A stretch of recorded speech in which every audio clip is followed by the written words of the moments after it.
বাগানে ওই শিবানী কোরআন।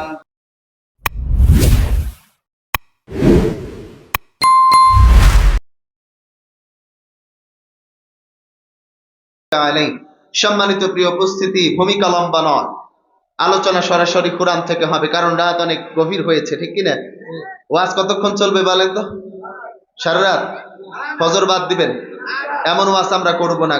হাতে ঘড়ি ধরেন, ইনশাআল্লাহ কাটায় কাটায় 12টা, এর বাইরে আমরা আওয়াজ করি না। কারণ আলোচনা একদিন করে যদি আমাদের শরীর নষ্ট করে দিই, বাকি দিন কিভাবে আলোচনা হবে?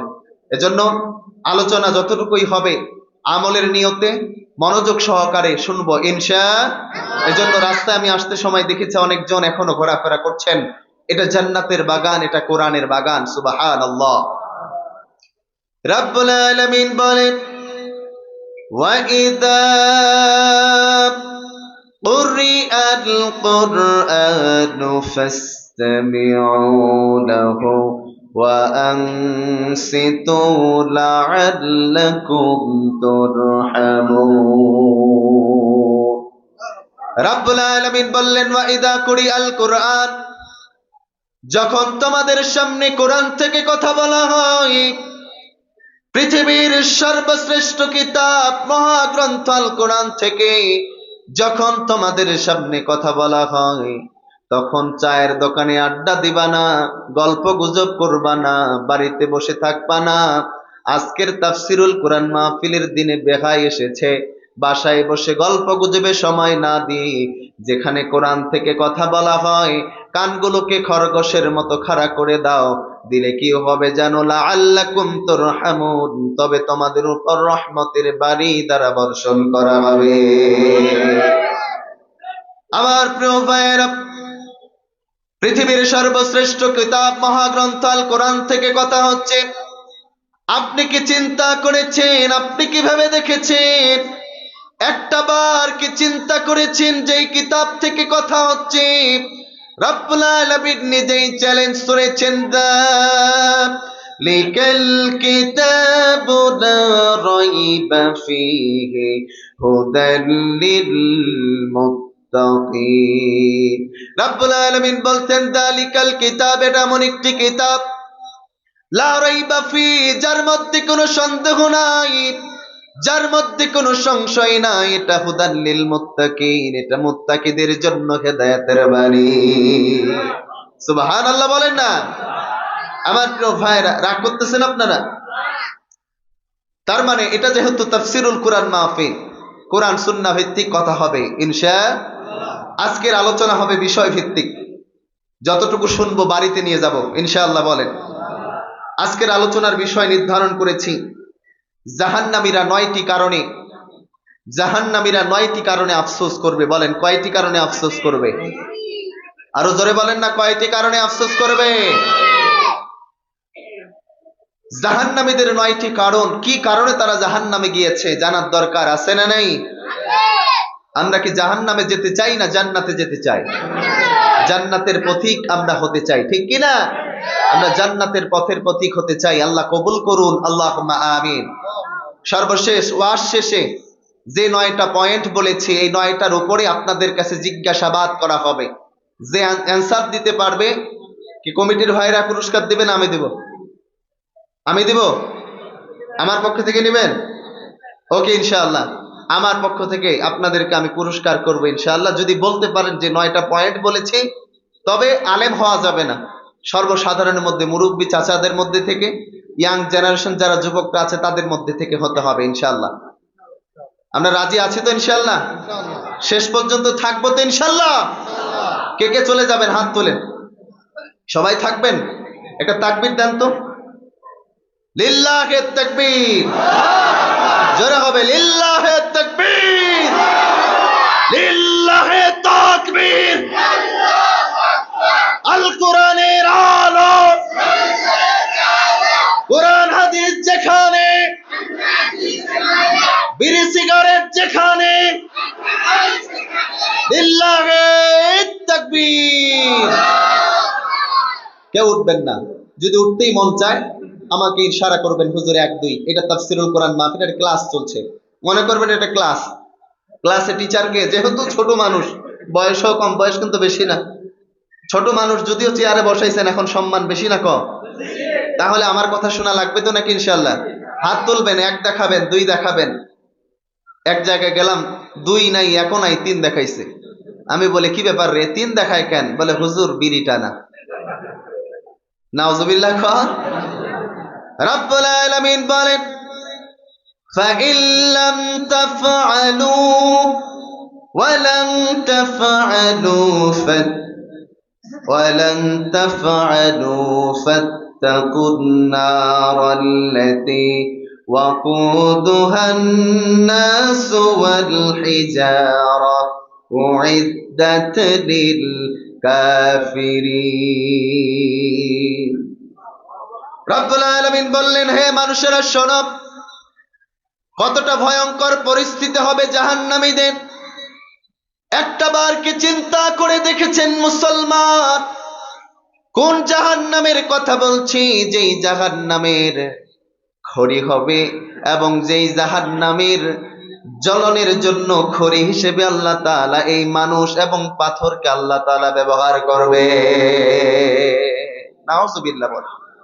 এই মানুষগুলো হবে জাহান্নামের খড়ি। নাউজুবিল্লাহ কইতে পারলেন না? আমার প্রিয় ভাইরা, আমি জাহান্নামের ডেফিনেশন দিব ইনশাআল্লাহ। কি জাহান্নামে আমরা যেতে চলেছি, আমাদের অবস্থানগুলো কি, এগুলো আগে জানার দরকার আছে না নাই বলেন? প্রথম নাম্বার, জাহান্নামীদের আফসোস হবে। আমি কোরআন থেকে কোটেশন দিয়ে বলবো, আপনারা মনোযোগ দিয়ে শুনবেন। প্রথম নাম্বার, জাহান্নামীদের আফসোস হবে, হে রব, দুনিয়াতে যদি মানুষ না হয়ে মাটি হয়ে যেতাম কত ভালো হতো। মাটি হয়ে যদি যেতাম তাহলে অনেক ভালো হতো। আজকের বিচার দিবসের যে বিচার, এই বিচার আর সহ্য করতে পারছি না। কতটা কঠিন পরিস্থিতি হবে চিন্তা করছেন একবার? বিচার দিবসটা কেমন হবে চিন্তা করেছেন কি একবার? আপনি কি মনে করেছেন বাংলাদেশের বুকে ট্রাইব্যুনালে যখন বিচার দেয়া হয়, বিচার সালিশ হয়, যখন একজন কয়েদিকে, একজন আসামিকে নিয়ে যাওয়া হয়, আমরা সর্বোচ্চ দেখেছি জনগণেরা ডিম দিয়ে ঢেল মারে, জুতার পিটানি দেয়, ঠিক কিনা? আছে না নাই?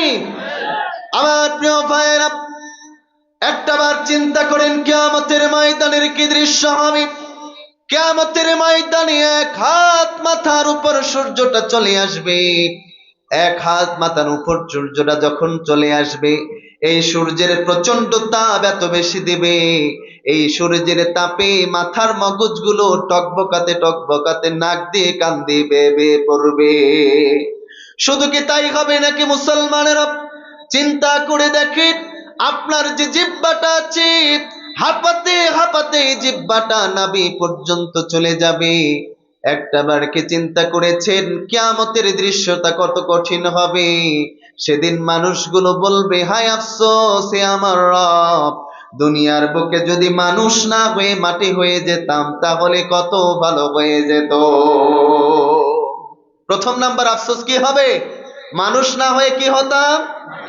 আমার প্রিয় ভাইয়েরা, কিয়ামতের দিবসটা কেমন হবে? আপনি কি চিন্তা করে দেখেছেন এই কিয়ামতটা যেন তেন কোনো দিবসের মতো হবে না। রব্বুল আলামিন বলছেন, কিয়ামতের দৃশ্য যদি তোমরা দেখতে চাও, সূরাতুল ইনফিতর তেলাওয়াত করো। রব্বুল আলামিন সূরাতুল ইনফিতরের মধ্যে তেলাওয়াত করছেন, বলেন ইদাস সামাউ ফাতারাত। রব্বুল আলামিন বলছেন কিয়ামতের আগে আকাশটা ফেটে খান খান হয়ে যাবে। বলেন তো কিয়ামতের আগে আকাশটা কি হবে? আমার প্রিয় ভাইয়েরা, আপনি আবার চিন্তা করছেন এ আবার কেমন বিষয় হবে? এই আকাশ ফাটবে আবার, এটা আবার কেমন কথা? আজকের এই মসজিদের ছাদ ঢালাই দিতে গিয়ে দেখেন কতগুলি পিলার দেয়া লেগেছে কি লাগে নাই? দেন নাই? কতগুলি পিলার দিয়েছেন। আর আমার আল্লাহ তাআলা নীল আকাশ যে আসমানটা বানিয়েছেন, বুঝে থাকলে উত্তর দেন, এই আকাশের কোন জায়গায় কি কোনো খুঁটি আপনারা কখনো দেখেছেন নাকি? এই রব তো সেই রব যিনি খুঁটিবিহীন আসমান বানিয়েছেন। আমার প্রিয় ভাইয়েরা, ইদাস সামাউ ফাতারাত, কিয়ামতের আগে, এই কিয়ামতের আগে আসমান যে আছে খালি চোখে যে দেখা যায়, বলেন তো এই আসমানটা একটা না কয়টা?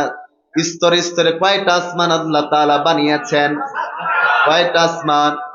7টা আসমান রব্বুল আলামিন বানিয়েছেন। বিশ্বনবীর সাহাবীরা নবীজিকে জিজ্ঞেস করলেন, ইয়া রাসূলুল্লাহ সাল্লাল্লাহু আলাইহি ওয়াসাল্লাম, একটা আসমান আর একটা আসমানের থেকে ছোট না বড়? বড় না ছোট? কত বড়? চিন্তা করেন, মরুভূমির বুকে যদি আপনার একটা ছোট্ট আংটি, যে আংটিটা আপনার আছে, এই আংটিটা খুলে যদি মরুভূমির মধ্যে ফেলে দেন, এই মরুভূমির তুলনায় আংটিটা ছোট না বড়? আল্লাহ রাসূল সাল্লাল্লাহু আলাইহি সাল্লাম বলছেন, আল্লাহর প্রথম আসমানটা খুলে যদি দ্বিতীয় আসমানে দিয়ে দেওয়া হয়, এই আংটিটা যেমন মরুভূমির বুকে যত ছোট, এই আসমানটা দ্বিতীয় আসমানের কাছে তত ছোট। একটু জোরে বলা যাবে সুবহানাল্লাহ? আপনি কি চিন্তা করেছেন এই আসমান ফেটে খান খান হয়ে যাবে? আপনার তো ভয় হয় না? আমার প্রিয় ভাইয়েরা, ভূমিকম্পের যে প্রকোপ সৃষ্টি হয়েছে আপনারা দেখেছেন কিনা? গত এক জুমায় বাংলাদেশকে নাড়িয়ে দেওয়া হয়েছে, বলতে পারেন কিনা? ভূমিকম্পের কম্পনে বাংলাদেশ কেঁপে গেছে, বাড়িগুলো কেঁপে গেছে, অনেক মানুষ ভয়ে বিহ্বল হয়ে গেছে, চিন্তা করছে হায় হায় এটা কি হলো, এটা কি অবস্থা হয়েছে, এটা তো কিয়ামতের নমুনা। আপনি কি চিন্তা করেছেন? একটা জরিপে এসেছে তৎকালীন সময়ে গত কিছুদিন আগে একযোগে 94টা দেশে ভূমিকম্পের প্রকম্পে প্রকম্পিত হয়েছে। এই ভূমিকম্প কেন আসে? আপনার আমার জন্যই তো আসে, ঠিক কিনা? বিশ্বনবী মুহাম্মদুর রাসূলুল্লাহ সাল্লাল্লাহু আলাইহি ওয়াসাল্লাম বলছেন, ভূমিকম্প আসার একটা অন্যতম কারণ হলো গনিমতের মাল। রাষ্ট্রের মাল যখন ব্যক্তিগত মাল হয়ে যায়, রাষ্ট্রের মাল যখন নিজস্ব মাল হিসেবে ব্যবহার করা হয়, ওই দেশে ওই জাতিগোষ্ঠীর মাঝে আল্লাহ তাআলা ভূমিকম্প দিয়ে সমাজটাকে নাড়িয়ে দেয়। বাংলাদেশে তো আর হয় না? বাংলাদেশে হয়? রাষ্ট্রের সম্পদ ব্যক্তিগত সম্পদ হয়? বাংলাদেশেও হয়েছে এটা? নাউজুবিল্লাহ বলে। এক নেতা দেখলাম মালয়েশিয়ায় বাড়ি করছে, এক নেতা দেখলাম অস্ট্রেলিয়ায় বাড়ি করেছে, আমেরিকায় বাড়ি করেছে। আমি বললাম কি ব্যাপার, তুমি এতগুলো জায়গায় বাড়ি করলা কেন? বলে যে দেশের যে পরিস্থিতি জানি না, না জানি কখন দেশ থেকে পালানো লাগে, ঠিক কিনা? আমি বললাম শোনো নেতাজি, তুমি যে এতগুলো বাড়ি দেশের প্রান্তে প্রান্তে এতগুলো দেশ আর ঘর বানিয়েছো, একটু চিন্তা করে দেখো, এতগুলো ঘর বানায় কিন্তু লাভ নাই। আমেরিকাতেও মালয়েশিয়াও কিন্তু আজরাইল যায়, ঠিক কিনা? মালয়েশিয়া আজরাইল যায় না? ভারতে আজরাইল যায় না? ফাঁসির কাস্টে ঝুলানোর জন্য যে ট্রাইব্যুনাল তুমি তৈরি করেছিলা, সেই আন্তর্জাতিক ট্রাইব্যুনালে তোমার ফাঁসির রায় হয়েছে, ঠিক কিনা? বাংলার জনগণ ছাড় দেবে না, দেবে নাকি? আমার প্রিয় ভাইরা, আগামীর বাংলাদেশ কোরআনের বাংলাদেশ, ঠিক কিনা? চুল পরিমাণ ছাড় দেওয়া হবে না। এই বাংলাদেশকে নিয়ে আর সিনেমিনে করতে দেওয়া হবে না। যেই দেশে মুসলমানরা বসবাস করে, এখানে অন্য কেউ বাংলাদেশে মুসলমানদের উপর খবরদারি করতে পারে না, ঠিক কিনা বলে? রাগ করতেছেন আপনারা? এখন দেখবেন কিছু হাইব্রিড নেতা বের হবে, যে হাইব্রিড নেতা এক ওয়াক্ত নামাজ 3 বার পড়ে, ঠিক কিনা? আছে না এরকম না হাইব্রিড নেতা? আহলে হাদিস মসজিদে, এই আহলে হাদিস মসজিদে কিন্তু আসরের নামাজ আগে হয়, ঠিক কিনা? হানাফি মসজিদে পরে হয়, আগে আহলে হাদিস মসজিদে এক টিপ মারে, পরে আরেক টিপ যায়, ঠিক কিনা? যেই না নির্বাচন শেষ, ফজরে আজান কুন্তি কল লুঙ্গি কো কুন্তি কো কুন্তি কো টের পায় না, ঠিক কিনা? আমার প্রিয় ভাইরাই, ভেষভূষা দিয়ে এটা দিয়ে আর মানুষের মন জয় করা যাবে না, কারণ মানুষ ভণ্ডামি কোনটাও টের পায়, ঠিক কিনা? এক চাচা সরিষার তেলের ব্যবসা করে, বলেন তো কিসের ব্যবসা করে? রানী সংকলে আছে সরিষার তেলের ব্যবসা আছে? তো আপনার এলাকায় রানী সংকলে সরিষার তেলের ব্যবসা করে, ভেজালও বোধহয় দেয় না? দেয়? দেয়। এক জায়গায় গেলাম, বলে যে হুজুর ভেজাল বলতে কি পেঁয়াজ একটু বেশি দেয়, ঠিক কিনা? তো মুরব্বী চাচা মাথায় টুপি দিয়েছে, নামাজও পড়ে, আবার ভেজালও দেয়। ভাইস্তার একদিন এসে বলল, চাচা আপনি মাথায় টুপি দিয়েছেন, নামাজও পড়েন, আবার এই খাবারের তেলের মধ্যে ভেজালও দেন, চাচা এটা তো ঠিক না। আপনি আবার মাথায় যে টুপি দিয়েছেন, টুপি খোলেন, এর হিসাব আপনি আল্লাহর কাছে দিবেন, কিন্তু টুপি দিয়ে ভণ্ডামি করা যাবে না। চাচা এখন পকেট থেকে আস্তে করে একটা টুপি বের করে দিয়ে বলতেছে, ভাইস্তা এটা হলো নামাজ পড়া টুপি, এটা হলো তেল বিক্রি করা টুপি। হাসতেছেন? এটাই সমাজের বাস্তব চিত্র। কেউ কেউ আছে এই টুপিটাকে হাতিয়ার বানিয়েছে, এটা দিয়ে মানুষের মন জয় করতে চায়, ঠিক কিনা? ওই তেল বিক্রি করার মতো ভেজাল। আমরা আর মানতে পারি না, কি বলে? আর মানা হবে না, কি বলে? এই ভেজাল বাংলাদেশে আর চলবে না। খারাপ লাগতেছে আপনাদের? চলবে কিছুক্ষণ, শুধু বলবেন হুজুর চলতেছে না, আর আপনার আলোচনা শুনবো না, শেষ করে দেব। এখনো মূল যে কথা, অনেকগুলি কথা আছে। যারা নেতা অনুসরণ করেন, নেতারে মানেন, জানেন জাহান্নামে গিয়ে কিন্তু আফসোস করা লাগবে। এই আফসোস যেন করতে না হয়, আজকে রানী শঙ্কলবাসীকে আমি শিখিয়ে দিয়ে যাব কোন দল মানবো, কোন নেতা মানবো, শোনার দরকার আছে না নাই? আমার প্রিয় ভাইরা, শুধু এতটুকু ডেফিনেশন দিতে চাই, কিয়ামতের ডেফিনেশন দিচ্ছিলাম। ইজাস সামাউন ফাতারাত, আকাশটা ফেটে খান খান হয়ে যাবে।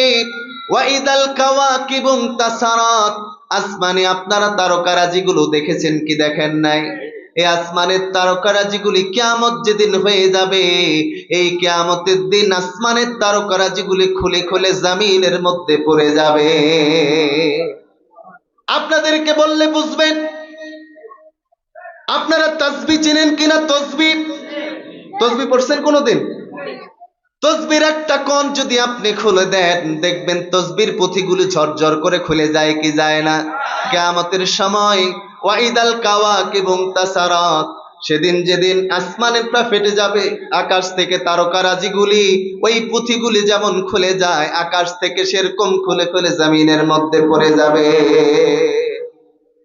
ওয়াইদাল বিহারু ফুজ্জিরাত, রানী শঙ্কলবাসী একটু বলেন না, আপনাদের এলাকায় যদি আগুন লাগে, আগুন লাগলে নিভান কি দিয়ে? কিন্তু ওয়াইদাল বিহারু ফুজ্জিরাতের তাফসীরের মধ্যে এসেছে, সেদিন যখন কিয়ামত প্রতিষ্ঠিত হয়ে যাবে, সেদিন সমুদ্রের পানিতে আগুন লেগে যাবে। কত কঠিন পরিস্থিতি হবে একবার চিন্তা করে দেখেছেন আপনারা?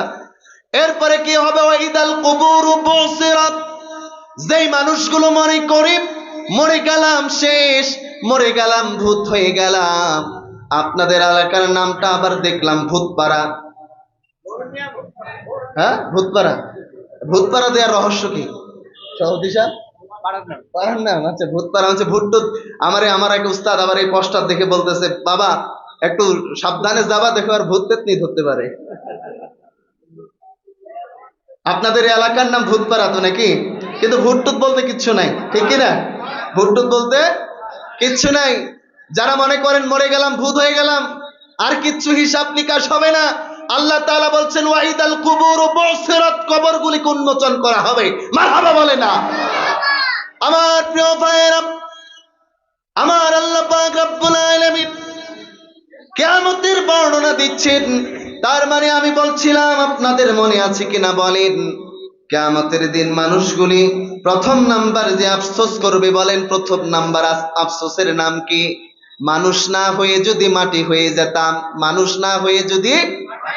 রব্বুল আলামিন বলছেন সূরাতুন নাবাই 40 নম্বর আয়াতে রব্বুল আলামিন বলছেন, ইন্না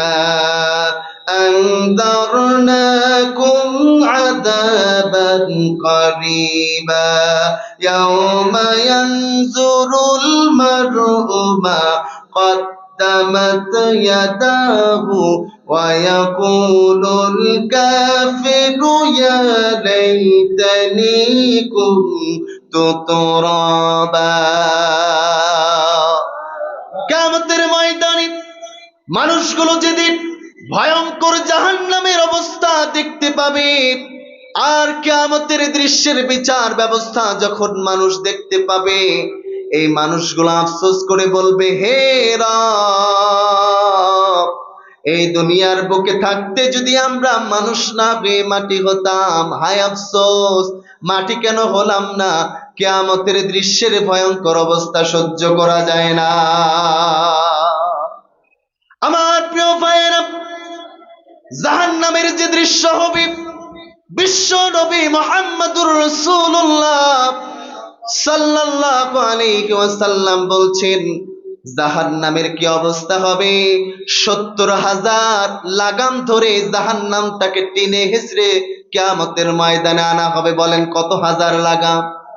70,000 লাগাম লাগানো হবে। আপনি চিন্তা করছেন, এই 70,000 লাগাম এক একটা লাগামে থাকবে 70,000 করে ফেরেশতা। বলেন না কত করে ফেরেশতা থাকবে? টোটাল যদি হিসাব করা হয় 490 কোটি ফেরেশতা সেদিন টেনে হিচড়ে জাহান্নামটারে সামনে উপস্থাপন করবে। হাদিসের মধ্যে এসেছে, সেখানকার মধ্যে একটা ফেরেশতা যদি একটা শিকল যদি ছেড়ে দেয়, তাহলে জাহান্নাম এত দ্রুত কিয়ামতের উপর চলে আসবে। কিয়ামতের ময়দানে কোটি কোটি মানুষ থাকবে, সব মানুষকে একবারে নিচের ভিতর ঢুকিয়ে নিতে পারবে। কত বড় জাহান্নাম!